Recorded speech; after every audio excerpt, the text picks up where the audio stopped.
Hi, I'm Dominic Robson-Neal, I'm Zell Folks, and this is Inside the Ropes Boxing Show. All right.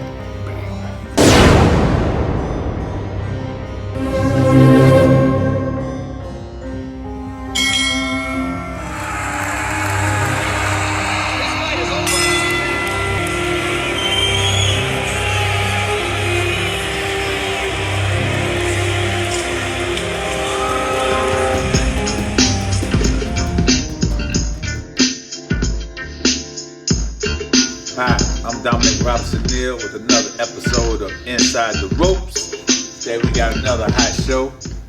But first of all, I want to start off by saying last show we had come out, I didn't give a shout out to Corey Lambert. Corey Lambert passed. He passed a couple weeks ago, and I didn't give him a shout out. Corey was a boxer out of Somerville. He lived down that way. And I've had 3 or 4 boxers actually compete against Corey. I've actually went out of town and worked with him. So I know what kind of boxer this guy was. This guy one of the toughest boxers as far as heart. I'll go to war with him anytime because he's one of the toughest boxers ever that I ever, you know what I'm saying, that I ever been around, ever coached. He's just a different type of man, you know what I'm saying? But Did you train him? I trained him for like 2 fights that he had. Man, God, I trained him for 2 fights, and you know he was good. Like I said, he was a great fighter. Not a great fighter, but he was a great warrior. So we're gonna say he's a great warrior. So that's about it. So I just want to give a shout out to Corey Lambert. Anybody know him? Know this guy's a beast in the ring. He's gonna fight. He's going out on the shield. So that's what I gotta say about Corey. Second of all, I want to give a shout out to the Lady Gamecocks. The Lady Gamecocks, this is for a fight out of town. Let me see. Gotta get to see me answer the phone. Hello. Hello? Hey, Coach Steve. Hey, what's up? How you doing? I'm doing good. How you doing? All right. You need to get my my name and stuff to put on the forms. You said? What? Okay, what's going on? What's up with you? Oh, you was breaking up. I'm trying to come back to the gym. I'm trying to box. What you mean you trying to box? Like I wanna like perfect it, like the skill. Who is this? And this is Alex. Oh, Alex. Oh, okay. All right. You sound like, well, that's you, man. You got to be dedicated. First of all, you got to put the work in. You know that, right? Yeah. You got to be dedicated. You can't do this just when you feel like, all right, I want to box today. You got to actually be committed if you want to box for real. You could have been, listen, if you had put all that time in from the time I met you, right now, you would be boxing. You'd probably be fighting for a belt or something. Yeah. I mean, you got the natural skill. You got the skill. You just got to put in the work and the dedication. You understand? Okay. So Like, how often do I gotta come and stuff? how often do you want to come? Don't ask me how often you got to come. Ask me how much you want to come, because I'm here every day. So you need to come as much as you can because you got to catch up. You behind the power curve. How old are you now? 26. Right, you behind the power curve. So you got to come in and step your game up if that's what you want to do.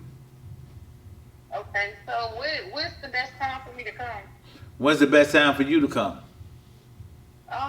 Probably like, I want to say like maybe 11 a.m. All right. 12. We're going to make it 10 a.m. So be here at 10. All right? Okay. All right. So wait, come tomorrow or start Monday? Why not come tomorrow? All right, well, I'll come tomorrow then. All right, then. All right, All right. tomorrow. Bye. See, there with these fighters, you can't give them no excuse. You understand what I'm saying? If you want to be great, I'm going to give you the opportunity to be great. Like the Lady Gamecocks. I forgot to give the Lady Gamecocks a shout out too. They went out there and handled their business. They hit a miracle shot. But, hey, the lady, you know, women's basketball, well, especially college, is must-see TV now. You know what I'm saying? It's lit right now. It's lit. And Dawn doing a good job with the, with the program. That's the GOAT. Yeah, that's a goat. Don a goat. She see everybody like everybody can't coach. You know what I'm saying? Everybody. Some people can tell you what to do, but they can't coach. Don is a good coach, a good teacher. Them girls, they made adjustments that year when everybody said they couldn't shoot. They went out and got shooters. That girl Pow Pow. They went and got shooters. They got a Malaysia full Wally, former Keenan Raider. Man, we got what I'm saying. The Lady Gamecocks bring a good light, on Columbia. You know what I'm saying? That's pretty good with them. And the men's basketball too. You shout out the y'all men's too. basketball y'all doing too. Yeah. So what we got next, man? What's up in the boxing world? Boxing world, we got Mike. Mike Tyson and Mike Tyson and Jake Paul. It should be an interesting show. A lot of people say they ain't watching it, but you like entertainment, you like comedy, you gonna watch it. You know what I'm saying? Then the element, you don't know what Mike Tyson gonna do. You know what I'm saying? But they gonna have headgear and 18-ounce gloves, so I might probably knock him out. If I had, let me tell you something real. Get online, go get your 401k, all the money you got in the mattress, get all your money. Bet on Mike Tyson to knock him out within 2 rounds. They're gonna stop it. Yeah. If Mike get on his ass, they're gonna stop. They're gonna stop the fight, bro. I'm telling you, that's just the way it is. And the man in top shape at his age, man. Like, man, me and Mike the same age. That's what I'm saying. He in tip top shape. I bet you, I promise you, I can whoop some of these little young jitterbugs with no, like y'all say, no cap. You know what I'm saying? Sir. Yes, sir. Man, it ain't, man. That's old is a mindset. Now, granted, certain things you gonna feel old, but when it come time for it, most of these young dudes don't even know how to fight anyway. You know what I'm saying? It doesn't even punch in the face. But anyway, so that's coming up. Like I say, Tank Davis is supposed to fight. What's my man name? On the tip of my tongue. Well, Tank's supposed to have a fight coming up. I think his name in a second, but I'm waiting for that. Devin Haney, Ryan Garcia. Yeah. Devin gonna whoop him. Get all your money out the bank. Go bet on Devin Haney. Your kids' college and trust funds. Become a millionaire overnight. You know what I'm saying? Also, we have, like I said, we have our show April 20th down in St. George, South Carolina. That's gonna be a great show. Frank Martin, you correct. Tank and Frank Martin. Yeah. That's gonna be a good fight. People think Tank gonna just get in there and knock him out, but it's gonna be a decent fight for as long as it lasts. All right, tell us more about the show down there. I'm gonna have all my youngsters. Well, actually, my leading youngster right now, JoJo, he won't be fighting on that show because he's going to the prom. Today is Julian Gomez's birthday. 2 days ago, it was JoJo's birthday. Them young boys getting old. So you'll see him signed to Robertson Neal Management, Robertson Neal Boxing Academy Management, LLC. Dominic Robertson Neal gonna manage him, put him out there. We're gonna move these boys correctly. And what was the other 2 fighters that you said? Man, yeah, I forgot to shout these boys out at the Golden Gloves. Katorius Pearson and Brian Roach. Them boys had to fight 2 nights, you know what I'm saying, all the way up to the championship. And them guys put on shows, you know what I'm saying? They fought good. I was real proud of them guys. They actually did good. Brian Roach won the first night, he lost the second night. KP won the first night, lost the second night. So, that happens. But they got two more fights of experience. And a lot of times, I like winning, but if a guy learns something and losing more than he would have won, more than he would have learned if he had won, I'll take the loss. Because they just put money in the bank. Every time they have a boxing match or a spar, they put money in the bank. So as long as they're learning and getting better every time, and I can see the difference, I'm good to go. What you like about their development at this point? Well, the development is I started from scratch. You put the gloves on. I put the gloves on them, starting from scratch. So when you start somebody from scratch and you see them develop into a decent fighter, where if I take, like, prime example, I take one of my guys somewhere to compete, I'm not worried about, I know they can handle themselves against anybody. So whatever his reputation is or whatever, I don't even worry about that because I know my guys can handle themselves. They done been in that fire. They done been in that hot water. They done been in them dark places. You see what I'm saying? Mm-hmm. So I'm not worried about it. You know, I'm not worried about what they can handle because I know the preparation that they go through right here every day. You know, and these guys, they're amateurs, but they're professionals. And professionals do things different from normal people. Professionals got to get up and go work. Like some people are professional parents. They got to get up, go to work, take care of the kids, do all that. So professional is when you're doing something when people ain't looking. You understand what I'm saying? When you still keeping up the standard, you still being professional. Everybody ain't professional just because you're a professional. You understand what I'm saying? That means something to be a professional. And my amateurs are professionals. They come to the gym.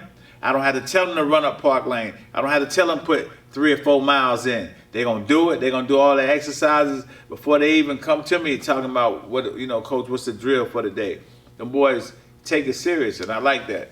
And that's how I know they're going to go pretty far in their career or in life because they do what it takes, you know, to get the job done, or they do what they have to do when they're not told to do it. Mm-hmm. So I know the difference, you know what I'm saying? I've been around professionals all my life. Them kids got what it takes. All right, let's talk a little bit about the other heavyweight fight. Didn't Anthony Joshua? Yeah. What you think about that? He just exposed Francis for being an MMA fighter. Listen, when he fought Fury wasn't in no shape.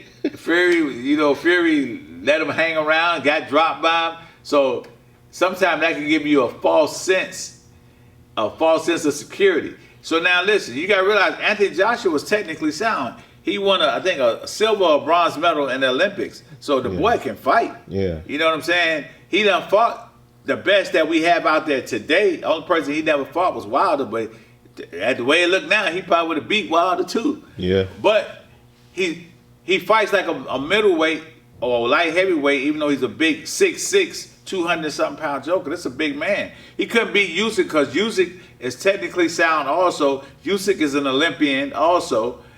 They got a lot of amateur experience in their pedigree. So by them having that, it's hard to beat them type guys. And Usyk was smaller and just a lot faster. But any big heavyweight, man, Joshua will probably send you to sleep. You know what I'm saying? He probably gonna. And Francis realized, you know, like back in the day when we played football, right? And certain drills ran certain players to be basketball players, great basketball players. They stopped them from playing football. Yeah. That's one of them situations where he might say, man, I ain't built for that. I'm not cut out for this boxing stuff. I can go back to grabbing and, you know, MMA punching. You know what I'm saying? So, now, he just didn't have that. He just wasn't on that level. He looked like he was supposed to look against a world champion professional heavyweight. Well, Joshua can actually box too, though. Yeah, he can box. Yeah, good footwork. He just used a lot of feints on Francis, and Francis went for him, and he went to slept. sleep. Almost broke his leg when he fell. You know what I'm saying? I'm just keeping 100, man. He got beat, but now here's the bright side of it. Francis done pimped the game. Francis on his first fight, he got $10 million, right? Wow. When he fought Fury. This fight, he got $20 million before the pay-per-view. So, $20 million after pay-per-view, they say he'll round up around $20 million. That's a lot of money. Pimping the game, He pimping the game, bro. Like, all these gimmick fights, like Jake Paul and Mike Tyson, that's a gimmick fight. You understand what I'm saying? They got 18-ounce gloves and headgear. What bothers me with that is I'm not hating on nobody getting their money. Now, get that money, because I'd have came out of retirement and fought them. But the thing is, when you have guys you see in the gym every day grinding, getting better, on the road, and you know what I'm saying? When you got guys like that never get an opportunity or break all over America. Some guys never get a break, and they've been grinding all their life. You know what I'm saying? And they don't get breaks like that. So I got my son Dre. Dre tried to get in contact with Saudi. See how much we can get. I got to bring him out of retirement to get a check like that, you know. Well, this has been another episode of Inside the Ropes. Shout out to everybody who had a birthday this month, especially my fighters. And listen, if you want some of the best training in the in the world, come to Robinson Neal Boxing Academy, 7201 Park Lane Road, Suite I. Come out here and get some good training. And even if you never fight a day in your life, you will know how to protect yourself. I promise you that. You will want to do it. After you've been in here, it's addicting. That aroma in here is addicting, boy. That fight, you know what I'm saying? But anyway, have a great day. Have a great week. Oh, I'll be out of town with Kevin Kibler this week. He has a fight up in Lynchburg, Virginia. Go up here, put on a show, come on back. All right, thank you.